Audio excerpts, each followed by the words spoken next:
My next guest is the host of the Marngrook Footy show, currently screening on NITV. Please welcome Grant Hansen. Hey. How are you? Good, thanks for joining us. Thanks for having me. So Grant, Yeah. Marngrook, going from strength to strength.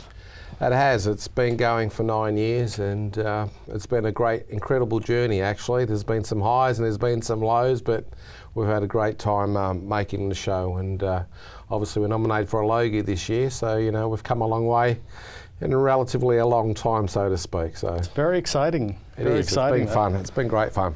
So you've that journey has been incredible because you've gone, you've been on Channel 31 and ABC and NITV, and the show just keeps going. I love that. Could you talk us through that journey? Well, it does get bigger and bigger. We started off on NITV on Foxtel, and it was relayed into Melbourne on Channel 31 at the time as well, so that Melbourne viewers could actually see the program.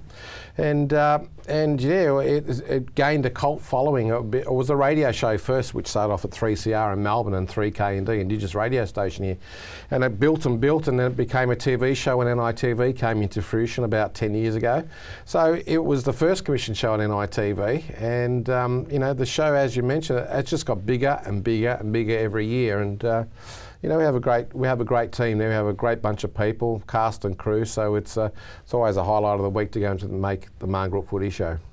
It was quite polished right out of the gate.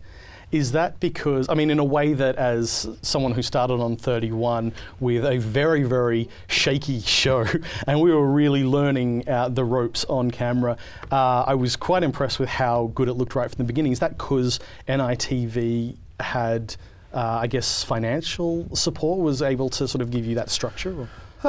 Well, probably a little bit of that, but my company, Tumbuk, which makes the show, has got a lot of experienced TV people that have been, you know, working around the major networks. So I think those sort of things help make the show a lot better. And I was the only one on the TV show that actually had any TV experience prior to, you know, us making Marngrook. So basically everybody followed my lead, and I actually trained people up on the spot, as you do when you're making community television. So I was able to give people tips and talk them through about how they do things, how they present, how they go about doing the show. So you know, I was their mentor as well as being the host as well. But after a while, people just sort of found their groove, and the show sort of just took off. And you know, credit to the guys that work on the show, because, you know, without having any previous experience, it's pretty nerve-wracking, as you would imagine, for anybody.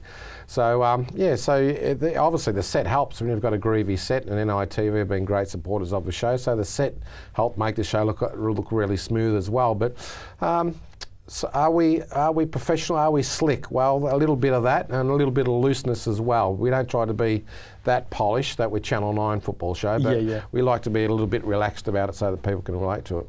Yeah, I mean, that's certainly why I enjoy watching it. It does feel like I'm actually welcomed into the space. Yeah.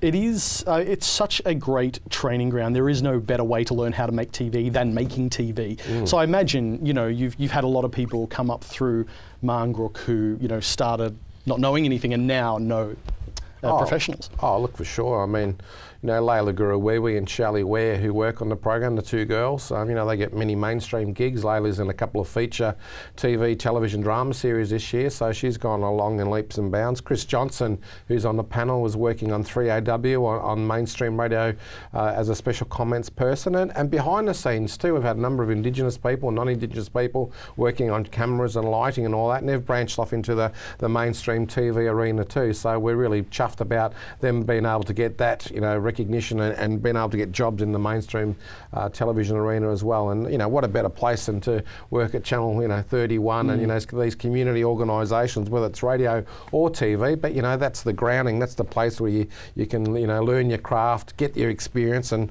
hopefully, you know, go off to bigger and better things. So the media landscape has changed so much since you created Marngrook. There are now, I think I'm right in saying there are 5 million channels. I'm not sure, but there are like streaming services. And more to come. And more to come. And there's the internet, you know, is a lot faster, and people watch things in all kinds of different ways. If you created Marngrook today, how do you think it would fare? I believe in the show itself. I think the show, it's like a good song. A good song will always be a hit in any generation, whether it's in the 60s, 70s, 80s, 90s, 2000. A good song. So a good TV show will always be a good TV show. But you're right about the media. The landscape has changed dramatically over time. And I think in the next 10 years, everyone will probably be watching stuff on the internet and programming their own week of TV programs that they want to watch. So it's basically trying to keep up with the modern technology that's out there. And we just believe that in the product of our show is a good show, and that it will continue to be a great show in 20 years' time, whichever format that might be on. It might be on Netflix, it could be anywhere, but it's going to be around for a lot longer than what I will be. There's, it's interesting that people tend to, appointment viewing has sort of gone away, and people seek out, oh, there's that show I like, I'll watch it whenever I want. But there are still so many people who will come to a show because they're channel surfing.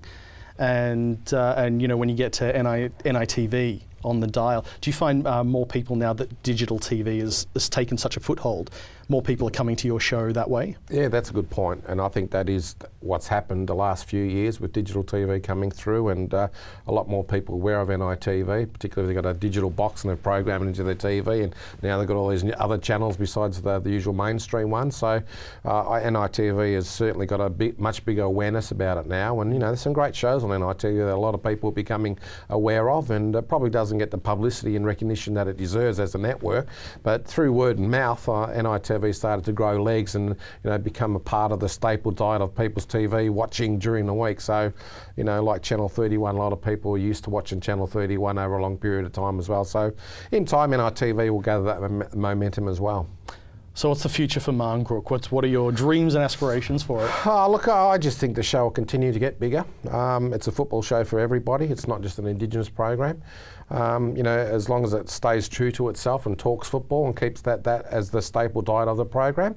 I think, the personalities may change on the show, which it has over a long period of time, over 9 years, but, maybe in 5 years' time it might be another host, but I see that the TV program will have legs for a long, long time. So hopefully in 20 years' time you'll be interviewing some other young bloke, some other guy on the show, and will continue to prosper. But football's the number one sport here in Australia, not only for Indigenous people but for mainstream Australians as well. And over 90,000 Indigenous people participate in Aussie rules football every weekend right across Australia. That's a huge number of people, considering we only represent 3% of the population. So it's that big, Aussie rules football, and it's a career path and a way to making money and setting themselves up in life through AFL football as a vehicle. But there hasn't been too many Indigenous people that have branched off into the media.